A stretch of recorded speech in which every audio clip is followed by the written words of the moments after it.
बिस्मिल्लाहिर्रहमानिर्रहीम। अस्सलाम वालेकुम। जब भी मैं कोई टॉपिक उसकी चॉइस करता हूँ तो वो ये ज़हन में रख के करता हूँ कि या तो आपके सवालात हों उनके जवाब दूँ, या फिर जब पेशेंट्स आ रहे होते हैं तो उनकी जो क्वेरीज़ होती हैं, उनकी बीमारियों की वजूहात को ज़हन में रखते हुए मैं उस पर बात करूँ। तो आज मैं बात करूँगा बिकॉज़ मैं बड़े अरसे से देख रहा हूँ कि हमारे यहाँ जो न्यूली मैरिड कपल्स होते हैं या जिनकी शादी को 4, 5, 6 साल हो चुके होते हैं, बाज़ औक़ात इससे ज़्यादा भी हो चुके होते हैं, उनके अंदर मियाँ बीवी में छोटी छोटी बातों पे खामखा के झगड़े हो रहे होते हैं।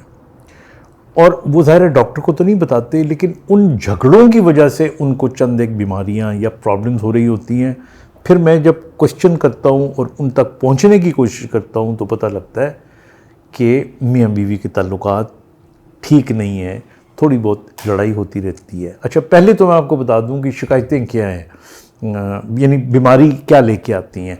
लड़कियों में मैंने ज़्यादातर देखा है कि उनको हेडेक, गर्दन का दर्द, जिस्म का थकावट होना, कोहनियों में, कलाइयों में, लोअर बैक में दर्द होना, दिमाग का जकड़ा हुआ होना, नींद ठीक ना आना, हर वक्त थोड़ा बहुत खौफ रहना, या कोई बात छोटी सी दिमाग में आ जाए तो घूमते रहना। तो ये इस किस्म की कंप्लेंट्स हैं जो पेशेंट्स लेकर आते हैं, और इनमें सबसे ज़्यादा जो है वो पट्ठों का स्टिफनेस या दर्द की शिकायत होती है। अब ऐसे डॉक्टर जब आप ऐसे पेशेंट्स को आप, और स्पेशली जब रीहैब पॉइंट ऑफ व्यू से आप देख रहे होते हैं, तो फिर आप उसकी वजह जानने की कोशिश करते हैं। अब जो हाउस वाइफ्स है या हमारी बेटियां हैं जिनको शादी शुदा ज़िंदगी में अभी 3, 4, 5 साल हुए हैं, एक तो वजह ये हो सकती है कि वो एक नए माहौल में जाती हैं तो एडजस्ट नहीं कर पाती। एक वजह हो सकती है उनके यहाँ बच्चा हो जाता है तो उसको लुक आफ्टर करना। लेकिन मैं चंद एक छोटी छोटी बातें जिसमें मियाँ बीवी के झगड़े हो रहे होते हैं उनके बारे में आज बात करूँगा, और आप यकीन जानिए कि इस पर थोड़ा सा अगर आप अमल करें तो बहुत बेहतर हो सकता है। Because I always do counselling to my patients. पहली बात याद रखिएगा, मियाँ बीवी में ये जो छोटा मोटा झगड़ा होता है, इससे अगर आप बचना है तो सबसे बड़ी वजह होती है बहस, और फिर बहस का जवाब बहस में देना। तो इसलिए मैं ये समझता हूँ, क्योंकि जितनी लड़ाइयाँ छोटी मोटी घर में शुरू होती हैं वो बहस से शुरू होती हैं ज़्यादातर। तो जब भी मियाँ बीवी में आपको लगे, जो भी आप में से ज़्यादा अक्लमंद है वो इस चीज़ को अपने पे ले, जब उसको लगे कि बहस शुरू होने वाली है, leave the room. There is no need to answer back. क्योंकि जब आप वजाहतें देते हैं, जब आप बहस में हिस्सा लेते हैं, तो वो फिर ना वो उसकी जो बहस की गर्मी है वो बढ़ती जाती है। अल्टीमेटली वो बदतमीज़ी की हद तक और बाद में लड़ाई की हद तक चली जाती है। तो इसलिए तो एक ये बहुत ज़रूरी है।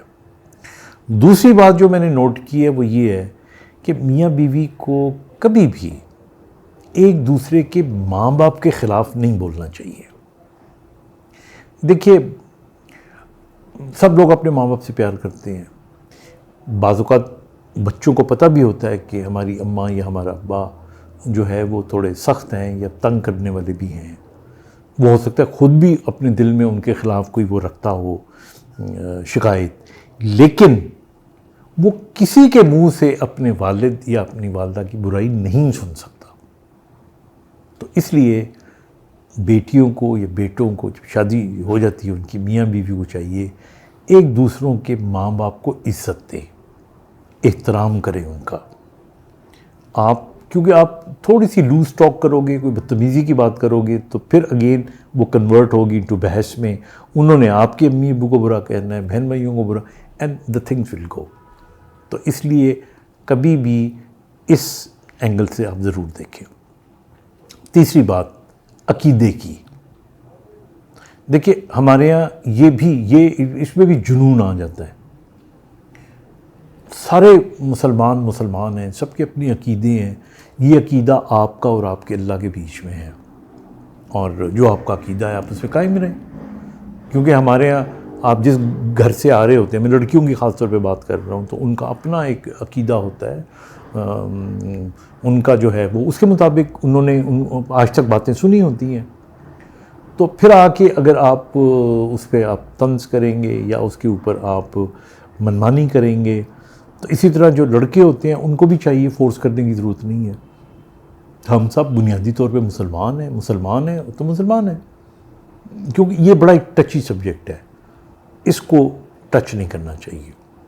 پھر آج کل میں ایک اور بڑی انٹرسٹنگ بات بتاؤں آپ کو، ہماری سیاست بھی اتنی گہری اور ڈیپ چلی گئی ہے کہ آپ نے، میں نام لوں گا بھی نہیں اور یہ بھی نہیں بتاؤں گا کون کس کی طرف ہے اور کیا ہے، لیکن انفارچونیٹلی یہ اس حد تک جو ہے تقسیم ہو چکی ہوئی ہے کہ آپ ذرا سا بھی اس کی حمایت کر لیں یا مخالف ہو جائیں، ڈپینڈنگ کہ آپ کس گروپ سے تعلق رکھتے ہیں، تو ہوگا نتیجے کے طور پہ آپ کا جھگڑا ہو سکتا ہے.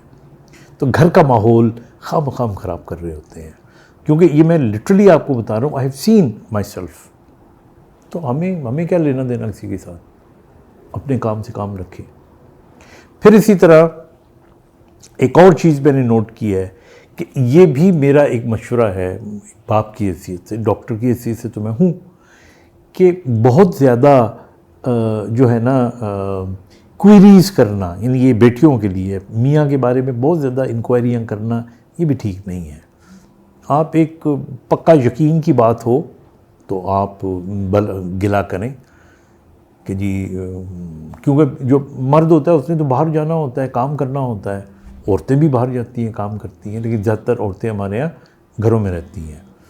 تو اس لیے بہت زیادہ قیاس آرائیاں کرنا یا شک کرنا دوسرے سیدھے لفظوں میں، وہ بھی صحیح نہیں ہے، unless and until you don't have a proof.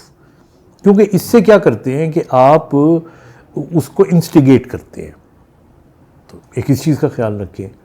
اور ایک چیز اینڈ میں آپ کو بتانا چاہ رہا ہوں کہ میرے خیال میں جو میاں بیوی ہیں ان کے اندر، ہمارے یہاں جو بیٹیاں ہماری ہوتی ہیں وہ گھر کا کام جب زیادہ کرتی ہیں تو ان کے اندر جو اپنا بناؤ سنگار ہوتا ہے وہ کم ہو جاتا ہے.